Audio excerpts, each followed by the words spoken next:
So, I talked about the silhouette just now, didn't I? Yeah, so if you look at the P3, right, it has a very nice sweep from here to the end of the car. So this this look that you have, it's a very, what I call, a very romantic silhouette.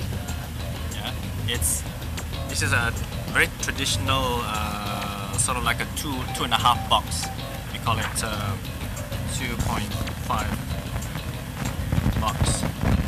It's a 2.5 box configuration because it's a very short wing, almost like a hatchback. It's not still a sedan.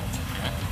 So this silhouette is currently I think one of the more popular ways of designing a car because it makes the car look like a coupe.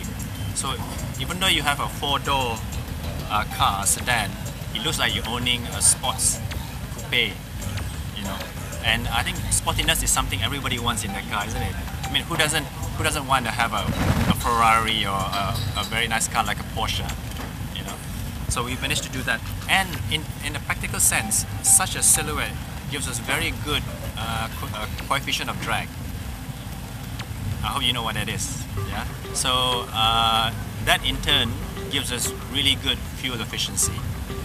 So from style to fuel efficiency and engineering side of it, it all works together as a very beautiful package. So that's the silhouette.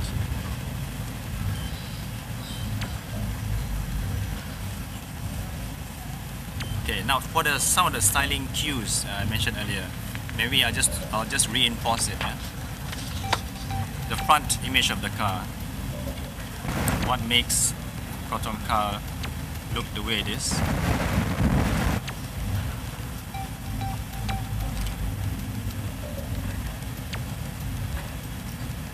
Right. So you have this single graphic look. So basically you have the headlamps, yeah, connecting the grille in the middle.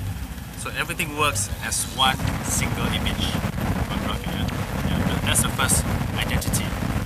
Secondly, you reinforce that with something that has always been true to Proton, which is we have the top mark, which is the logo there.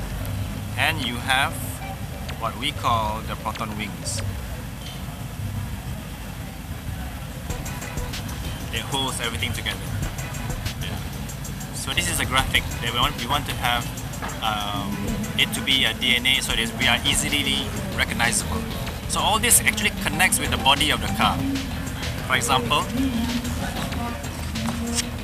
the lines that you have on the grille normally connects with the hood. And on downwards to the bottom of the bumper. So all the lines actually move coherently. You have headlamps.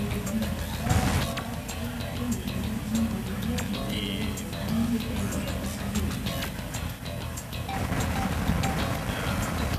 LEDs at the bottom of the car.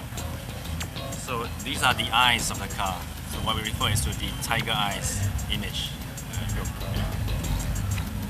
So, on the body side, if I showed you earlier, we have what we call as the arrow on the body side. So you have the headlamps earlier.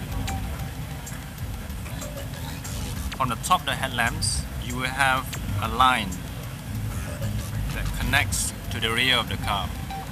So here is where it splits. It would normally split into two. So if you look at that image from here and the split into two, it looks like the arrow. So that's why we call it the arrow. So this line is very important because it connects the front of the car to the back. in one nice emotional pool. Yeah? And it also helps to strengthen the body side. You know, when you have a panel which is so flat, it flaps. So when you have more characters on it, it becomes very strong. Yeah? And for styling, it divides the lower portion to the upper portion. And it's always nice. I'll show this to you.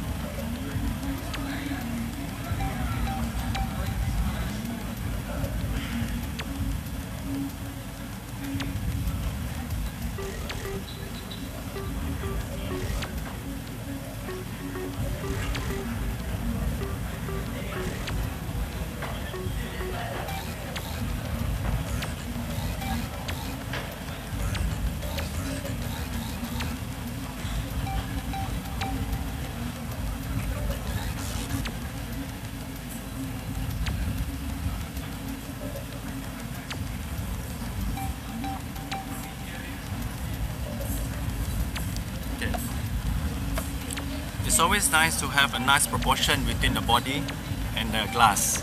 Yeah. So these lines actually help us to break the surfaces. Imagine a car without any character. It would be flat and boring. Yeah. So we have introduced these characters. So on all our cars, you will see a similar line across it. So for the rear also.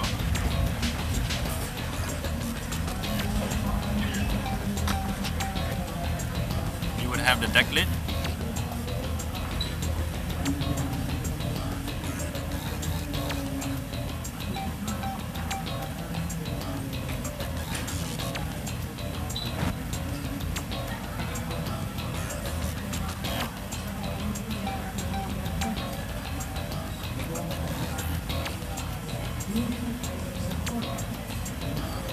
So you will have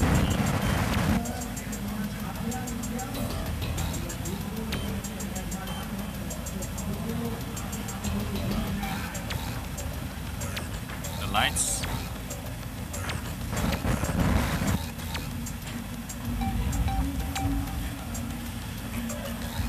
We would always have a horizontal feature connecting the lights. You will notice. If you notice on the Exora, you always see the chrome bar at the back. Yeah, yeah. So we would have this.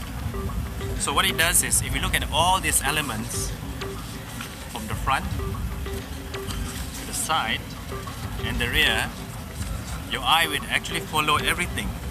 And then as it moves around the car, everything is connected.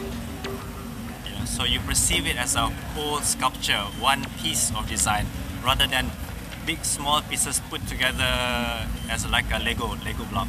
You know, so I think that's very important for us to have a successful design. So that way, now we have identified for each plane of the car that you normally see, we would have recognizable elements that will project what the Proton Design DNA is. And this is just a start, as I mentioned just now. This is really just a start, because as we move forwards into the new cars that we are designing, we are actually looking at, rather than just elements, we're looking at the whole form of it. Much like how you would recognize a BMW as a BMW by the shape of it, rather than just the logo. So that's the next step.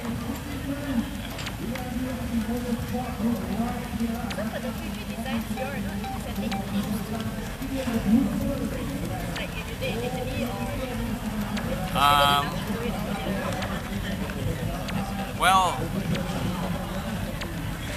we are always open to working and collaborating with other design houses, and it's normal practice. I can tell you, even BMW goes to Giugiaro, yeah, and other companies. So we are always open. It depends on the requirements of the projects. Sometimes it's good because you need other ideas, you know, and you need competition as well. So like when we did this car, the PT21A, we actually competed with Giugiaro. My designers here compete with the designers over there, so that we see who will come up with the best design. So we're always open. We don't have any collaborations anymore as yet. We are still, I think, our capacity here is able to satisfy what we need to do.